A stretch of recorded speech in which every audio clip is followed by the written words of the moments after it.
जिंदगी कभी इतनी बेरहम हो जाती है कि मोहब्बत को भी इंतजार की कैद में डाल देती है। आरव अब मौत और जिंदगी के बीच फंसा हुआ था। डॉक्टरों ने कहा वो गहरी बेहोशी में है, शायद कोमा में चला गया है।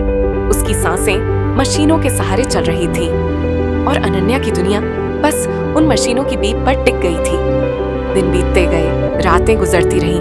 अनन्या हर रोज उसके पास बैठती, उसका हाथ थाम कर कहती, आरव देखो मैं यहाँ हूँ, तुम्हारी अनन्या तुम्हें छोड़कर कहीं नहीं जाएगी। पर आरव चुप था, उसकी आंखें बंद थीं, उसके होंठ खामोश थे, सिर्फ उसकी सांसें मशीन की धड़कनों के साथ बंधी थीं। तभी अस्पताल के दरवाजे खुले। अंदर आए आरव के माता पिता। उसके पिता के चेहरे पर गहरा सन्नाटा था, लेकिन उसकी माँ की आंखों में तूफान था। वो माँ जो एक डॉक्टर भी थी, उसे अच्छी तरह पता था कि शायद आरव कभी ठीक ना हो पाए, पर उसने ये सच किसी से नहीं कहा। वो खामोश रही, पर अंदर ही अंदर हर पल टूटती रही। रात को जब सब थककर कुर्सियों पर बैठे थे, तो उसकी माँ चुपचाप आईसीयू के शीशे के सामने खड़ी हो गई। उसकी आंखों से आंसू बह निकले। उसने धीमी आवाज में कहा, मेरे बच्चे, मैंने हजारों जानें बचाई हैं, पर आज तेरी जिंदगी मेरे हाथों से फिसल रही है। उसके आंसू उसके सफेद कोट के अंदर छुपते रहे। वो माँ होकर भी अपने बेटे को बचाने में असहाय थी।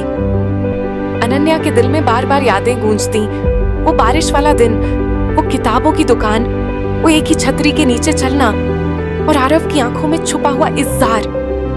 यादें उसकी आंखों को भिगो देती और सामने आरव की खामोश देह उसकी रूह को चीर देती। डॉक्टरों की उम्मीदें कम होने लगी थीं। हर रिपोर्ट अनन्या के दिल को और तोड़ देती।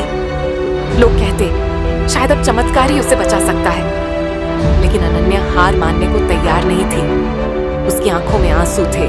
दिन हफ्तों में बदल गए। अनन्या अब भी आरव के पास बैठी थी।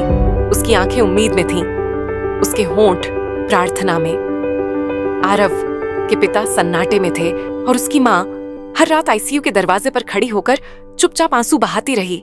क्या अनन्या की मोहब्बत और एक माँ की दुआ आरव को जिंदगी की तरफ खींच पाएगी, या किस्मत उनकी मोहब्बत पर आखिरी पर्दा गिरा देगी?